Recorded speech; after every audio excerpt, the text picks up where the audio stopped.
Normally, this is where I tell y'all about the people that are close to me. That's normally. And I'm a normal guy, so let's do it. What do you say? My mother. What can I tell you about my mother? She's the woman sinking down in her chair right now, really shorter by the moment. Mama in Wonderland, she took the bottle that said, "Drink me," and she began to shrink. Yeah. We went to Texas a few weeks ago. The land of goodness. The land of honor. The land of Divider. Divider we stand. Divider we fall.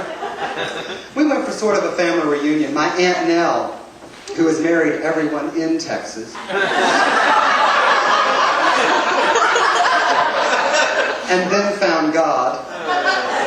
Married him too. She probably would. You know, I never could understand people that when they say that, "I found God."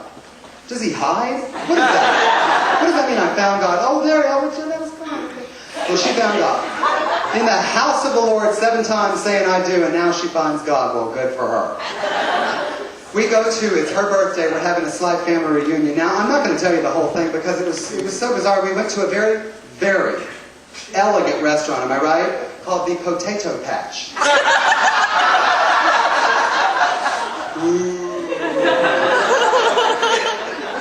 Cuisine. We are ready for it. We are ready for it. I mean, it's really kind of cool though in a way because they had the waiters that would come into the room you're in, because there were lots and lots of rooms, and they had these big trays of buns and muffins and stuff, and they'd throw them to you. And they would, across the restaurant, you'd find yourself, really getting in there. Come on, baby, right here. And you catch it. It was a lot of fun. They would also come by with buckets of different side items, like fried green tomatoes and fried okra, things like that. There was one, my Aunt Jarita. Oh yes, Mama. My Aunt Jarita. You met Aunt Jarita. Well, she's not gotten better, darling. It's only gotten worse. Like had I left the mold on the sour cream, it would all be mold by now. This woman, she was out of the institution for this particular little occasion. Now she's there. She was a very bizarre woman. Her name is Mona Jarita.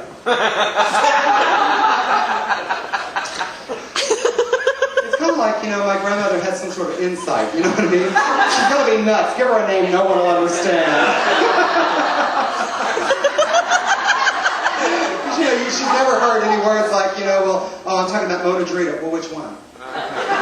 Never going to happen to her. She's sitting there at the table in this other world, because that's where she lives. And she's sitting there, and this waiter comes up behind her, and he says, "Ma'am, would you like some of the okra?" And she says, "Most of the people sitting at this table are either my brothers or my sisters."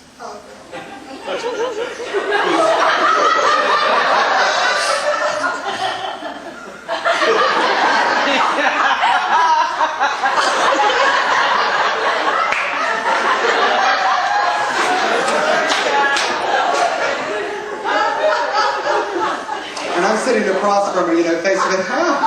Cute. Did you write that yourself, Mona? Then there's my Uncle Gerald. Uncle Gerald, boy, he has moments, doesn't he? How come we've never been around for one of them? So there's my Uncle Gerald. The man orders for his, and he's one of those copycat people, he's not one of those people that has like an original thought. He's got to copy what you just said, and that way he can feel good about himself. Because Mama said, "I'm on a diet. I'm going to have the broiled chicken salad." He said, "Oh, I'll have that too." Here you go, Texas redneck eating a broiled chicken salad. That's pretty. Anyway, after he orders that, they're coming around, after the rest of us have ordered our meals, they've got the big tray of the little dinner salads, and he says, "Oh, one of those is mine. Give me the one that you said that." The man thought you got a dinner salad for your salad dinner. And we couldn't explain to him otherwise. This confused everybody. This was the time. Now, my mother, my sainted mother, my mom, I love my mom. We're pulling into Texas. It's very late at night. It's about midnight. Ronnie is driving the truck. We didn't didn't take my little blue car. No, we took the truck. It's the only way you can get into Texas. So we took the truck.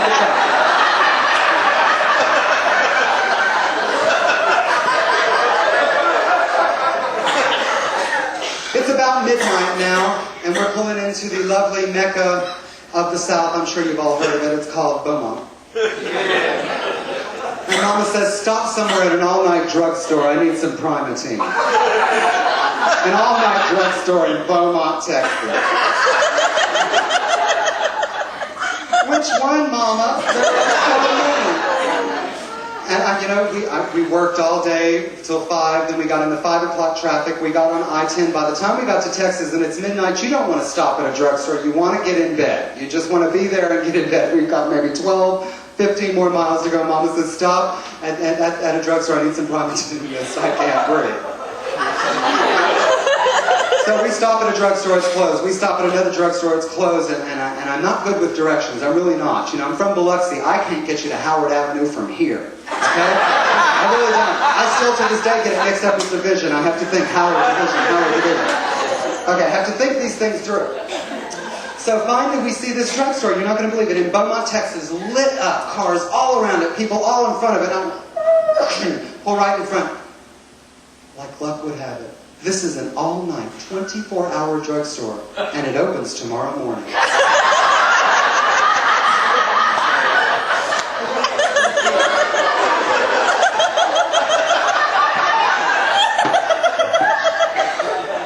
It's so bizarre. They are moving stock in, they're moving boxes out, they're stocking this place, and we said, can we come in and buy some prime? Oh, sorry, we open at 7 o'clock in the morning. You guys know.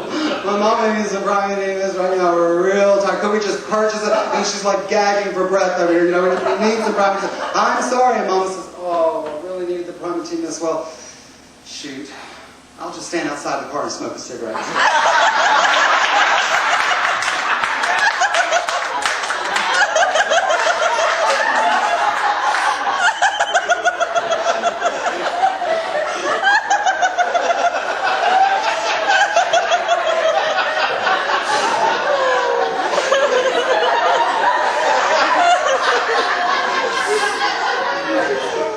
I was real happy right then. I'm sure you would have been too.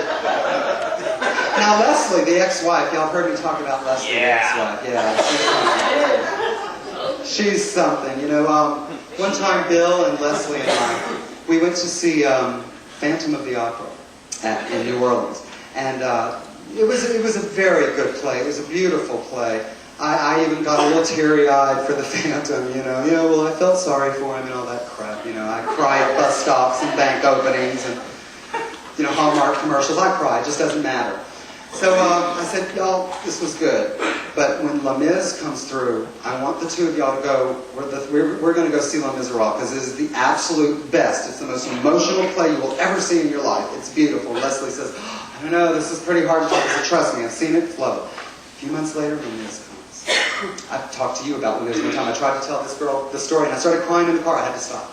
So we go to I swear to you. As a matter of fact, and the second time, it's the first time I've ever done this in a theater. We're sitting down. Leslie's sitting here. Bill's sitting there. The lights go out. The scrim lights up. It says Paris.